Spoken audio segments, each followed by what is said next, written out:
Bonjour, bonjour à tous, bienvenue. On accueille aujourd'hui Meryl Motika et Simon Mimoun. Bonjour à tous, bienvenue à vous deux. Comme vous le Merci, savez, bonjour. je cherche à donner le maximum de tuyaux sur LinkedIn pour permettre aux gens d'optimiser leur temps, pas seulement mes clients, mais vraiment tout un chacun. Avant d'en arriver à ce sujet, est-ce que vous voulez bien nous expliquer quel est votre métier, celui pour lequel on vous connaît?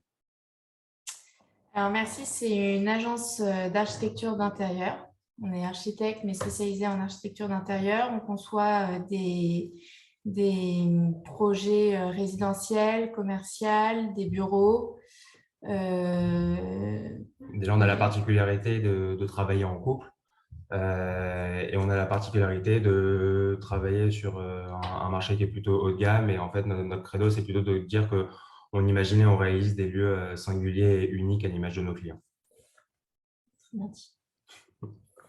Ça marche, ça me va très bien. Ok. Parce que le métier d'architecte a quand même la réputation d'être très chronophage, est-ce que ce métier vous laisse le temps pour vivre des passions qui ont peut-être pas de rapport avec ce métier?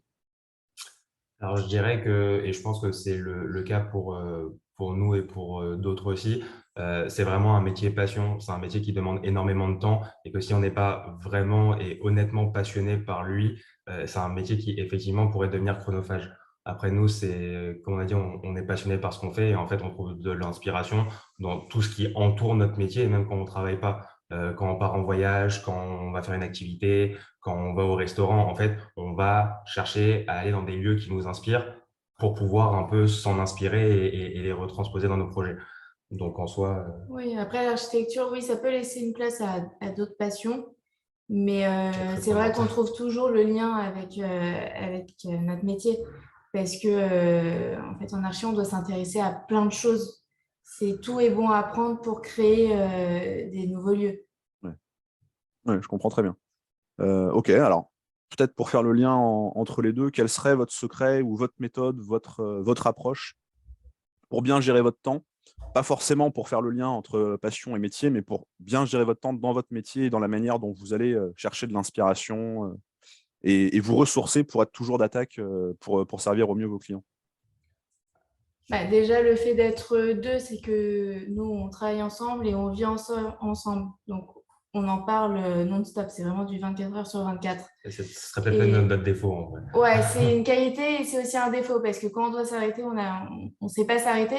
Mais du coup, c'est vrai que même en dehors du travail, on en parle, on essaye de toujours se remettre en question, comment bien travailler, comment réorganiser notre façon de travailler. Et au-delà de ça, même quand en fait on a systématiquement une dizaine de projets en cours, donc Ok. on a toujours quelque chose qui nous rapporte à au moins un de ces 10 projets.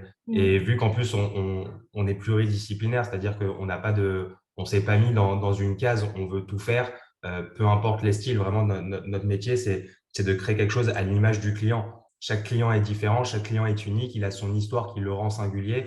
Et en fait, c'est vrai que on s'intéresse à tout et tout nous ramène à ça.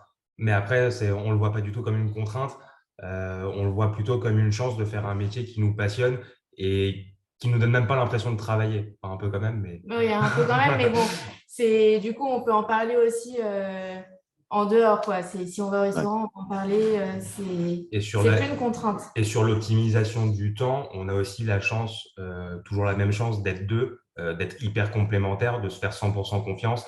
Et c'est vrai que nos rôles se sont en tout cas répartis très, très naturellement dans l'agence. C'est-à-dire que Meryl, elle est architecte, c'est elle qui s'occupe vraiment de la partie technique avec nos archis, c'est elle qui les manage. Moi, je suis plus là, on imagine la direction artistique des projets à deux, et après, moi, je suis plus là pour la partie commerciale. Donc, finalement, le temps, il est bien optimisé parce qu'on ne se marche pas sur les pieds et chacun a sa Ouais, fonction. en fait, c'est Ouais. ça, c'est complémentaire. Si on avait eu les deux, le même caractère, Ah, ça aurait pété. ça aurait pas marché. Là, c'est parce qu'on a chacun notre rôle et on se Chacun, marche pas sur les et pieds. surtout que chacun respecte la partie de l'autre parce qu'il sait très bien que l'autre est plus efficace sur sa partie. Ouais. Finalement, nous, on vient un peu contrebalancer à donner un avis objectif sur quelqu'un dont c'est pas la spécialité. Et c'est aussi un peu notre chance, c'est qu'il y a il y a un retour direct sur chaque proposition, sur chaque idée, mais d'un avis qui est complètement extérieur à la spécialité. Non, c'est très clair.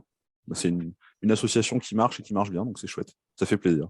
En soi, j'ai envie de te dire que c'est presque une obligation que l'association elle marche parce que on a un peu mis notre mariage en jeu, quoi. Non, mais c'est vrai. En fait, c'est que inévitablement, s'il y a un problème au travail, on va le retrouver à la maison. Donc, en fait, nous, c'est un double enjeu que ça se passe bien. Et autant au début, on a eu le cas d'avoir des projets qui minent notre relation personnelle. Oui, Et en fait, très rapidement, on a appris et su faire la part des choses et beaucoup se faire confiance et beaucoup s'écouter. Meryl et Simon, merci de votre visite parmi nous. Merci pour ces éléments qui vont, j'espère, nous permettre d'alimenter notre réflexion. Je vous souhaite plein de bonnes choses pour la suite. Merci beaucoup. Merci et à bientôt. À bientôt.